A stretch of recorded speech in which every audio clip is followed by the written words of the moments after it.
Welcome back, Leveling Up Nation. This is your success story strategist, and I am so stoked to have Dr. Rewire on today. Saying that you can't change the past, but you can rewire it. And with no meaning, falls apart and dies in early life. So if you want to live a long, healthy, vital life, you have to have meaning, purpose, and vitality in the game. So for me, it's all a matter of realizing kind of where you could do in the world. I'm not, a guy who just preaches it from a lecture.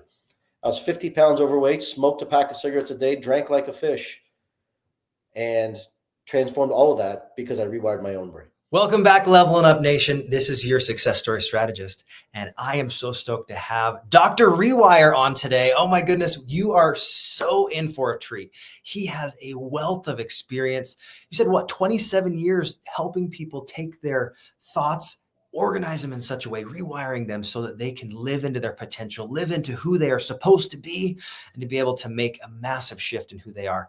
One of the things I'm so excited about talking with you today is how to rewire your story, those little stories in your head that are sometimes holding you back. You've helped dozens and thousands of people go through this process. If I remember right, it was over 500,000 people have gone through your program. 500,000 people. 500,000 people. That is amazing. So you're not just making a small wave, you're making massive waves in this world, and you're putting a dent in the universe. So excited to have you here. Thank you so much for being on. Thank you. I appreciate it. Thank you for having me. I appreciate it. Absolutely. Well, let's first dive in. Why is it that you do what you do? It's one thing to have great information. It's another to have a purpose. And I can tell you're purpose driven. You're motivated to help people move into their very best light. So tell me a little bit more about why you do what you do. Well, I don't know that you can live a life that, a man with meaning makes a difference in the world. A man without meaning will lead to debauchery. And a man with a mission will go through meaning and challenges and highs and lows and ups and downs to fulfill the outcome of his destiny. A man with no meaning falls apart and dies in early life. So if you want to live a long, healthy, vital life, you have to have meaning, purpose, and vitality in the game. So for me, it's all a matter of realizing kind of where you could do in the world.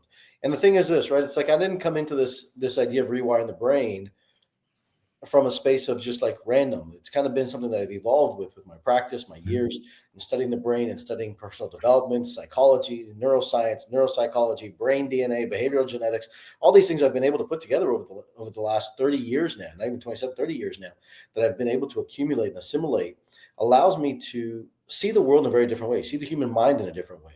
Like there's not a person I can't take and change their story that quick, right? People who, people sit and say, well, my story is my story. Your story is your symptom. The story is the symptom you're living in. The body is literally the symptom that's telling you that you're living your story. And so I saw this in practice for better part of 10, 12 years.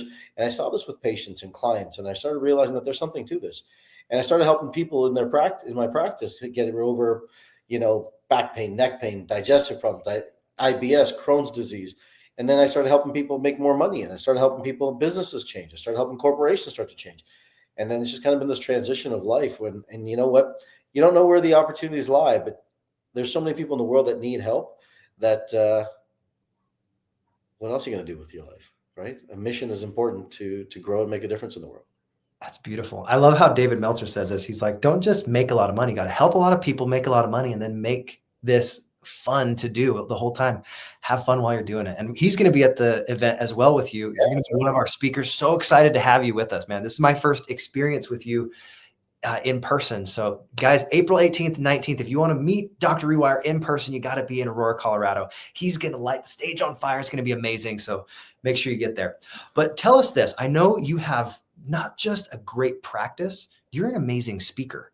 So you help people rewire their brain and you tell it in such a way that you give people inspired, actionable insight. Would you talk to us about how you became a speaker and why that's one of the ways that you go and build your brand and your business? Yeah, well, I don't even practice anymore. I sold my practice 11 years ago because my practice became too confining to me. I realized that, when I was in practice, it was about patience, and patience it's great, but the impact I could make in the world was only pretty much that community. People would come to me from all over the world, but it wasn't the way that I wanted to make a difference. And I think that one of the most important pieces of the game is to have clarity on who you are. And I realized a long time ago that I was an educator.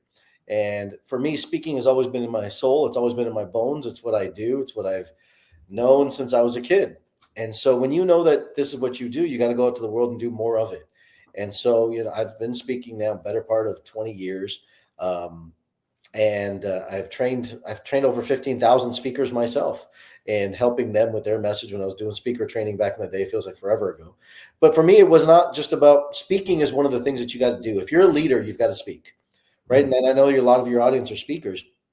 And let me speak to them just for a second, is that the reason you want to speak, I think it's important to realize, as someone who's actually trained speakers, someone who's actually been in the trenches, learned the craft of speaking, going through that journey with it. Most people are speaking to do therapy for themselves on the audience, believe it or not. They're telling their story in a way to tell the audience that here's my problem.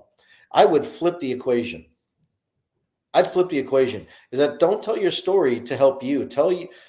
Find out what the audience needs and solve that problem. Because I think it's more important to understand what the needs of the audience are, and then use your story to connect to that audience. Yeah. Because a lot of times people will just go up there, and we've all heard this idea, and maybe that your message, and people just go, and here's my message.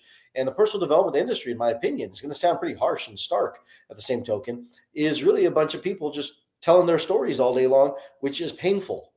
You went through hard crap. I did too. We can do it together. Great. What's the solution behind it? The solution is something that's unique, that you learned in the experience of the story. That uniqueness that your craft, your idea, your story that you realized is the solution that helps the world. Now, I'm not speaking this from an ivory tower, so please understand, I'm not taking that away. It's because I learned to rewire in practice. But I was backstage with all the biggest names in the world that you could ever hear. And people whose names that you've known. They were part of every giant movie ever created. And I was back there not making any money, telling the world that you got to have a vision. You got to know your why. You got to do all these things, speaking to thousands of people. And what I realized was this, is I'd go backstage and I'd say to them, I don't know how, I can't make any money. I'm going through a brutal divorce. I've got no money to my name. I'm about to lose my kids. My child support's going out the yin-yang. Guys, I need to make money, right? And it's not an issue of work ethic, because I was on the phones every single day, 8 hours a day, 200 calls a day, making the effort, doing the calls. What I realized was this, is that I'd ask them this question. I'd ask them the question, how do I need to make more money? What do I need to do? They'd say, well, you got to change your beliefs. And that's the secret. I'm like, well, great, fantastic. Tell me something new and exciting, right? And I'd say, well, and then I'd ask them the question. Here's what I'd ask them, Brigham. I'd say, how do I know what my beliefs are? And they say, well, that's easy. That's easy. You just look around you, and those are your beliefs. And then my clinical doctor side came in, and my BS meter went off. And my BS meter went off, and I said, that's not true. Because here's the thing. As a doctor, someone can walk into my office with back pain, neck pain, shoulder pain, and say, oh, I've got my symptom is the back pain. The symptom is the back pain. But they could have a herniated disc, spondylolisthesis, spondylolysis, cancer, tumor, pedicle fracture, sprain, strain, muscle impingement. They could have 175 different things, but the symptom is the back pain. That night I realized that the belief was the symptom, not the cause of the problem. And so I said, you know what? I said, I've got to go back and I got to figure out how to really analyze this belief. I got to understand the anatomy of a belief. My clinical doctor side came on. I said, I got to figure out the anatomy of this belief. And so I went home that night and was the Indian Einstein, I like to sit and say. My hair was everywhere. I had coffee out. It's 2 a.m. And I'm figuring this out, and I'm studying my neuroscience textbooks. And I figured out the anatomy of the belief. And what it was this thing called the hypothalamic pituitary adrenal axis that's connected to the basal ganglia. All that stuff doesn't mean anything to you, but what it means is that there's an exact pathway in the brain that allows you to connect and create stress response or relaxed response. And how you regulate this is based on the way that you think. So that night I created my first time. I said, okay, I got to figure this out. I got to analyze this. I said, if nobody can tell me what my beliefs are, I got to identify what the belief is. Because you may be a speaker out there saying, I want to speak in the world, but I can't get new clients. Because maybe there's a belief inside of you, if you actually make more money, that you're going to have more problems. Maybe there's a belief inside of you that, hey, you know what? If I go speak to the audience, that they're going to judge me. They're going to tell me. And you tell everyone, look, you show it. You're faking till you're making it. I got it. You're out there, but maybe it's not the external conversation that's matters, it's the internal conversation. So that night I created my first belief inventory, and I realized that I had created this belief, Brigham, excuse me, that I could have love or money, but not both. So no matter what I did, no matter what I went through, no matter how hard I worked, this belief was dictating my physiology. And that physiology was now dictating my reality. Mhm. I had to shift that. So that night, I'd been working with clients. I was already an expert, but I had to kind of do the hair club for men thing. And I had to become my own client. And I started rewiring myself that night. And I was up all night, literally till 6:45 a.m. I remember sitting there. And I said and I rewired it. 3 days later, I hadn't made money in 9 months. I hadn't made a cent to my name. I had a lemon to eat for 4 days. But 3 days later, I closed the deal and made my first $175,000. 2 days later after that, I made $80,000. 3 days later after that, I made $110,000. And what I realized was this, is that the way that we think, that the rewiring process is far more powerful than just your health. It's about the way that you live your life. It's about money. It's about impact. It's about everything you want to do in the world. And that is what allowed me to become Dr. Rewire, because you know what? I had to fix me. I'm not, a guy who just preaches it from a lecture. I was 50 pounds overweight, smoked a pack of cigarettes a day, drank like a fish, and transformed all of that because I rewired my own brain. That's beautiful. Rewiring is not just something that is ethereal. It sounds like you have, 92 proven ways that you can take and help people see what is possible, and allows you to see what you're rewiring after you've done that. You create those possibilities for people. So one of the things I wanted to hear, you talked about a belief inventory. That's a great visual. What does that look like in practice when you're trying to help someone see this is what your current story is? How do we help you create those possibilities? What does that look like? Well, the belief inventory is you got to find out what your actual beliefs are, Mm-hmm. right? If I'm traveling to Denver, right? If I'm going to Denver, how do I know that I'm starting in Chicago? If I don't know I'm starting in Chicago, most people are trying to change their beliefs. But what are they to begin with? Right. It's like you need a starting point. And I realized that when I was talking to these guys, I was like, they don't know what the starting point is. So everyone's out there preaching this idea that you got to change your beliefs. And honestly, I thought it was BS. Like, why do I need to change my beliefs? And here's the really interesting part. Think about this just for a second. That what if I told you that there was no such thing as a limiting belief? And what if I told you there was no such thing as a self-sabotaging belief? Because every belief that you've had has kept you safe and protected to get you to the point you are today. Now, you may have beliefs that don't need to be serving you anymore. They can now be evolved, but those beliefs are not limiting. Those beliefs are not self-sabotaging. They are designed to protect the way that your brain is connected the whole time. So when we understand personal development and then brain development, we realize that the brain doesn't care about abundance. What it cares about is preservation. Mm-hmm. So the beliefs you have right now are the same beliefs that have kept you protected, which is fine, which is completely okay. But now you can evolve those beliefs. So when you do a belief inventory, you got to know what it is. So what we do is that we set a timer, and I'll give you a real simple example. You set a timer, you list it out and say, okay, here's an idea and a concept, and then you list out everything that's there for it. And then we take further processes behind it. But when you just do that 30-second inventory of what comes up in your mind, you'll realize that there's so many things that are there that are hidden. So many things that are there that you don't even know exist. You're like, oh my God, no wonder I don't have any money, because everything I believe is negative or stark or bad. And it's like all of a sudden, well, why would you bring money into your life? You wouldn't. Or relationships, or speaking, or business, or influence, right? Or storytelling, your ability to communicate, right? So many people like your speakers. There's so many people that have such amazing things to say and such great gifts in the world to be able to share in the world. But what they don't realize is the power of the belief concept and really how the brain is wired, which stops them from going into the world and sharing that, right? I like to say, don't share your message, share your solution. Because everyone's got a message, and not everyone wants to hear your message, but everyone will need a solution. That's beautiful. So when you are sharing your solution, What does that look like? Because I know a lot of people say this expression, hey, facts tell, stories sell. Your solution, it sounds like, is the story that is allowing them to see, here's a dot, this is how you connect it. What The would you story say? is really what allows people to relate and connect to people, Mm. right? The story is like, oh, the story just brings the law of similarities together. Yeah.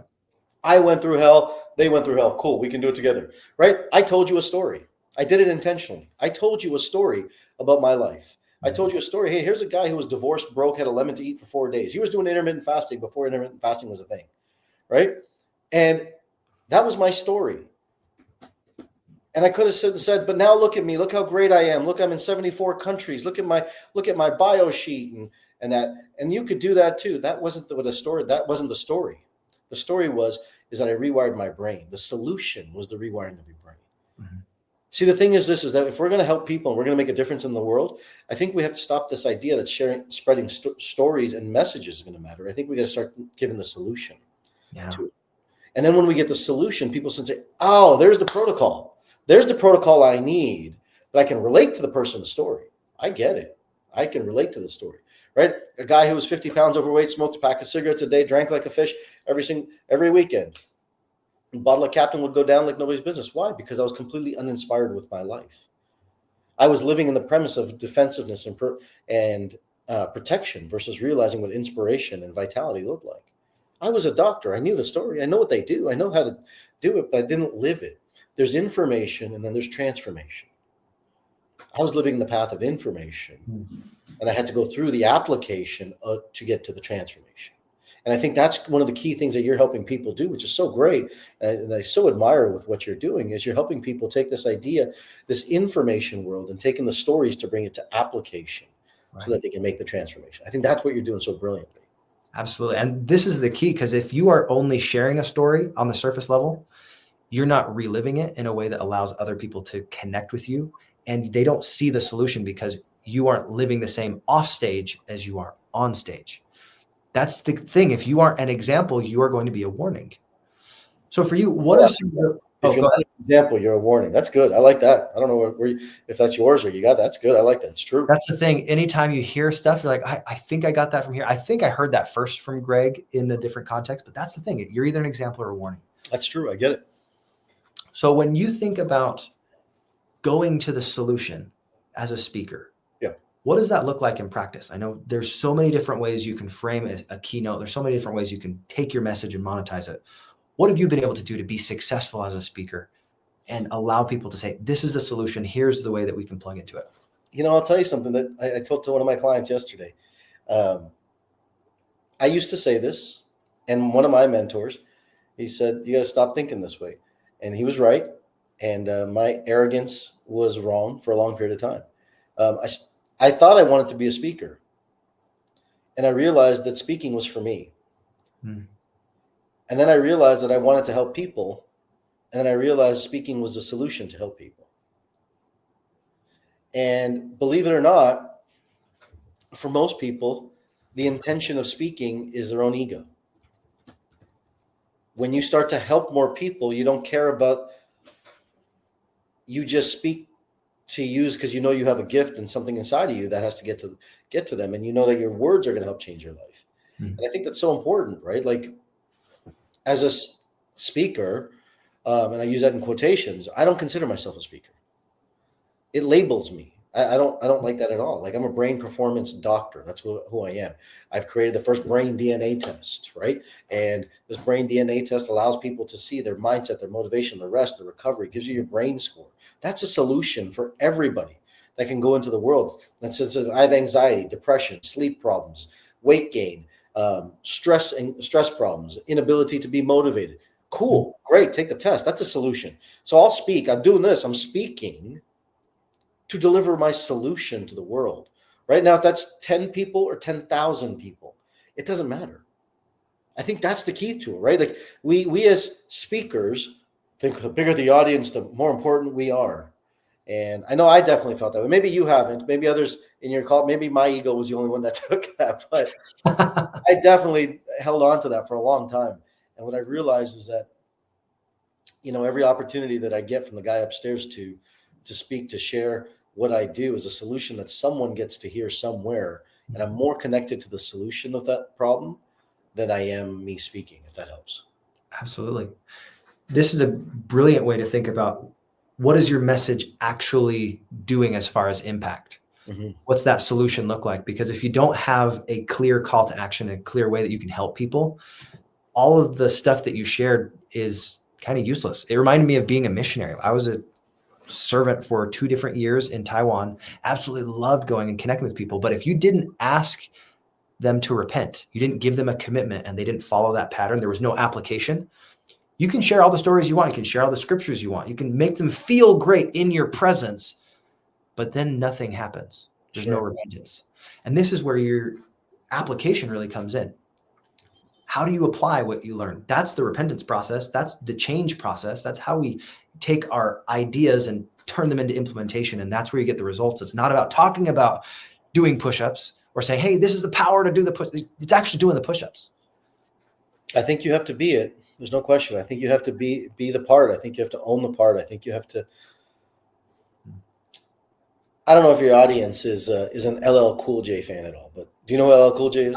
I know of him a little bit. I don't listen to a ton of music, but I mean, okay. I know LL Cool J. Yeah. So I do a lot of work with Damon John. Damon John's a mentor of mine and a business advisor of mine. And so, LL was Damon's kind of friend and advisor back in the day. Mm-hmm. And so I was watching a podcast with LL, and he's doing this interview, probably one of the best, most brilliant interviews I've actually watched. And I watched a lot of interviews. Yeah. And he's sitting there with this little British interviewer, like a really small guy, a little bit older, maybe 55, 60-ish, kind of that thing. And he goes to him, he goes, LL Cool J. My goodness, what a beautiful way. He goes, I don't know if I can actually pull LL Cool J off. He goes, that takes some real courage to be able to do that. My British accent probably isn't the greatest, but that's okay. That's okay. LL says, man, like LL stop. Man, as he licks his lips every 10 seconds, if you know LL, you know what I just did. He says, man, you just got to own it. He goes, that's the problem. You got to own it. He goes, yeah, man, once you own it, he goes, it's yours. You got to be it. Mm. And it sounds so simple, but it's so profound. Got to own it. You've got to own it. Whatever you are, you've got to own it. You asked me, what's my name before the show here? You're like, Alok. Nobody knows me as Alok. I'm Dr. Rewire. Mm-hmm. I own it. I'm the teacher that helps rewire the people in the world, because doctor means teacher, and rewire is about taking control of your mind so that you can live the life that you want to. So I'm a teacher that helps people rewire. That's what I do. That's what I am. That's what the guy upstairs put me here to do. And you got to own that. And I think the more you own that, the more the universe opens up and starts giving you opportunities to step into that. But when you let the judgment, the fear, the shame, the guilt, the resentment, the pride, the infatuation, all this stuff cloud your voice in your amygdala, you step away from the power that lives in your prefrontal cortex. And when you own it, you radiate it. And I think that's one of the most important things as a speaker to really take, is that the story that you tell has to be the story of you. That's real and authentic. People like in the speaking world, they say that there's embellishments in speaking. I will never embellish a story. My stories are 100% real. Everything you've heard is real, because that's my life, because that's authentically who I am. And that's what's got to radiate into the world. And I think sometimes as speakers, we tend to forget that. I think people lose that. They're like, oh, I got to be bigger. I got to be more. And that's so important. If I can take a tangent here. Yeah. When I was breaking into the world and trying to speak, I was trying to be something I wasn't. I was disassociating my doctor side, my chiropractic side, because people said people don't want to hear that. They don't want to know about health. They want to make money, and it's about making money, and everything's about business and making money. And so I put that side of myself away, and I put it in a little closet, in a little compartment, put it away over here, and I said, okay, I'm not allowed to let that side show.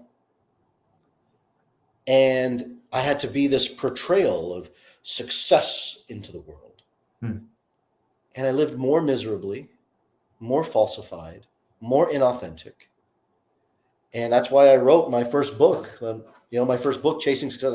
I'm in my studio, so I got all my stuff right here, right? I wrote this book, Chasing Success, because this was the guy who was chasing success, trying to be something he wasn't. And it wasn't until my entire world fell apart.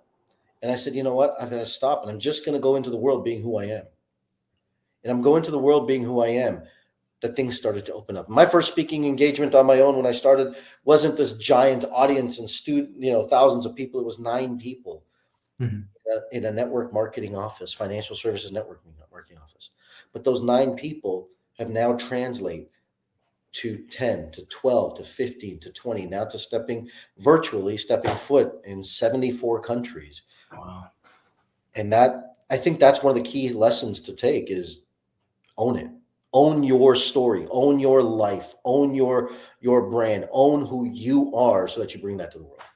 I think that's beautiful. Owning yourself and your story, everything that you are, and being willing to say, I don't have to be anybody but me. Beautiful message. And it's so true. Anytime that you start to try and be somebody else, there's a concept in Mandarin called mianzi, means face, right? The way that you honor your family and other people, it's giving and taking face. But if you are always putting on a face or a facade, there is literally a distance that you're creating between you and somebody else. It's only when you say, I am genuinely, this is who I am. I love to connect with other people. I love to share stories. I'm all about language learning. I'm all about this, whatever it is that is for you. For me, I love language learning. I love learning in general. I love taking ideas and concepts and simplifying it so that a child can understand, because I have 4 kids.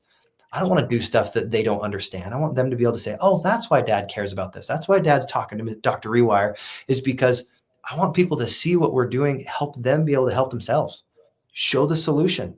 This is not a one-time thing. We're going to have multiple interactions over and over, because you just barely came into our organization. I'm so excited for you to be part of the Final Percent, man. It is such a blessing to be able to have amazing world-class speakers like yourself, be able to share your message and your solutions, because the better questions we have, the better results we get. And the better people that we surround ourselves with, the better opportunities we create, because it's not about just capitalism. It's about collaboration. And I think that's something that you really tapped on today, is owning yourself and what you want to do. So thank you for being an inspiration to me and to other people. I know there's going to be people that watch this that say, wow, it is possible because you've done it. And some people will say, you know what? Today's the day. And I hope today's that day for you. You could have came from whatever, but making a decision to be different today and say, I'm going to level up my life, my mindset, my skill set, my tool set, be around the right people. That's one of the reasons you want to go to events like this. Aurora, Colorado, April 18th and 19th. You do not want to miss it. It's going to be absolutely phenomenal. You get to meet Dr. Rewire in person. And if you miss the event, guys, we do events a couple times a year. Go to the event page on the Final Percent Network. It's going to be awesome. But Dr. Rewire, I know you've got a lot of ideas. You've got literally decades of experience in speaking. What is something that you wish you knew as a young speaker, that if you knew that one thing, it would have shifted your career entirely? Yeah, I'll tell you something that was taught to me by my mentor, by his mentor. There's a guy named Bill Gove. Bill Gove was known as the father of the professional speaking industry. His student was a guy named Steve Siebold. Steve Siebold was my mentor in the speaking business. I ran his Mental Toughness University, and he's still one of my mentors, and one of my dearest friends. And Bill had a line that I think is so important. I think it's really, really important. And Bill had a line that he used to tell people. He says, people go on to stage and they tell all these super heavy stories and super heavy things about their life. Like, oh my God, I went through all this crazy chaos, and we want to drive more deep, painful emotion. But really, humor, right? The speaking industry, believe it or not, is actually part of an entertainment industry. Oh, yeah. It's entertainment. And you have to realize that you're an entertainer more than you are this professor, right? And so you have to be an entertainer. And Bill Gove had a line that he says that, and he said it in the middle of an NSA meeting, and everyone just stopped. And this was I'm going back, oh goodness, probably 35 years in this history, right? Bill Gove he taught guys like Jim Cathcart, Bob Proctor, Jim Rohn, Yeah. Like these are the people that he's taught, right? In the lineage of this. Um, and so Bill would sit and say, most speakers, A, are too serious. B, they tell funny stories. They try to tell funny stories. And he said, I just tell stories funny. I just tell stories funny. So the point is don't try to be funny. Just tell your story funny. That's beautiful. That's such a simple way to go and say, hey, instead of just putting out a silly story, because you don't need those little anecdotes that aren't actually applicable to your message. Share your story and your message in a funny manner. I like to say, be playful with your audience. Sure. There's a difference between trying to put on comedy and just being real with somebody. Being playful is something that anybody, whether you're a comedian or not, can do. And it takes some of the pressure off. Like, oh, I'm not trying to be funny. Because if you try to be funny, a lot of times that's the thing. You don't dare your audience to laugh and you miss it. But one of the concepts I learned from early on as a theater guy was after you deliver a joke, you have to live in it and play with that idea. Sometimes the joke doesn't land and that's okay. Yeah. You can make fun of the joke for not landing. That's right. That's huge. Tough room, tough crowd. Wow. Right. Nothing. No, nothing. You're not giving me anything. I can't believe you're not giving me. All right. I gotta figure out how to get to you guys. Okay, great. So let me tell you something. And you gotta bring it right back. Beautiful. Yeah. This is that type of banter that anybody, whether you delivered a great story or not, you can use to put some humor in the room. So thank you for that. I love this. So most speakers are too serious, A, and B, they share funny stories, but just tell stories funny. I am definitely going to use that. Thank you so much for passing on the lineage of that wisdom. So good. It's so good. And the more that locks into your brain, it's pretty hilarious. It's funny. Like normally I'm like, I wouldn't say that I'm a funny guy, but I don't know. I take a stage and my humor comes out. It just becomes natural, it becomes default. Right. Because that when you do it enough, and that's the other part I would tell you is that speaking is, you may be naturally gifted on a stage, but great speakers are trained. I absolutely agree. Yeah, great speakers are trained. The best in the business that you see are not there by random. They are trained, which is why the work that you're doing is so important for people, right? Like there's a generation of people, and the more wisdom you have, the more years under your belt you have, the more valuable you are with a solution in it. So with what you're doing, I love what you're doing to help people, because you know what? There's a plethora of knowledge and information that needs to go into the world. And we now have platforms, right? 30 years ago, they didn't have social media and all that. Now we do. So it's great. I love the work that you're doing. Thank you so much. I appreciate that, Dr. Rewire. One of the things that I'm impressed with, you said you've helped 15,000 people be able to go through your program as a speaker. What was that process at the beginning that helped you launch into helping more and more and more people, a snowball effect? What was the things you're like, oh, this is what other speaker trainers need to be able to know how to do? So this is a selfish question. Sorry, guys, but I'm just super curious because I want to get to that level too. Well, it wasn't my program. I got to be honest with you. I was a student of it. It was the Bill Gove speech workshop with my mentor, Steve, who I talked to you about. Bill Gove created these systems of speaking and all these tools that were there, speech writing, speech, crafting, delivery. And Bill was a guy who did all that. And Steve took it over. And Bill was like 85 years old when Steve partnered with him and was there for the last 5 years of his life, traveled the world speaking with him. And then Steve learned it all. And then I learned it with Steve. And so, in that space. So circling back, what your question was, what was the exact question? I want to make sure I get it right. So you said you had 15,000 people that went through this program. What was the thing that kind of took that from, hey, this is able to help a couple dozen people to thousands and then literally over 10,000 people? Yeah, having a system that works. But I'll tell you, you're thinking from the business side. Now I'll take it from the other side, is finding people that really understood and wanted to build a business, right? Because the speaking industry, some of you are going to say, I'm going to piss some of you off right now, so I'll do it anyways. We'll say, I just got to share my message. Nobody cares about your message. Nobody does. Nobody cares about your message. Like, That's where when I started the conversation about 35, 40 minutes ago, when I said people are just doing therapy on the audience, that's not me. It's some of the best industry experts that have said that. It's not my, but it's true, right? Nobody needs to hear your message. You need to tell your message because you're still dealing with the problem. Mm. So instead of that, that's why I said focus on the solution. What's the solution that you can help people with? But I would sit and say that if you're trying to build a business, then build a business on people that have something credible to speak about, that have leverage in the industry inside of it. Because the most important marketing tactic in this entire industry that nobody talks about and nobody really translate is this one word called credibility. Yeah. And credibility is the single-handed most important tool that people have. So I would sit and say, focus on your market that has credibility to speak about something versus just people who sit and say, I just want to share a message. Those people really, they're great people. I'm not taking away from but the business side of it becomes difficult. So I don't mean to piss anyone off, but I'm just telling you the realities of what I've learned.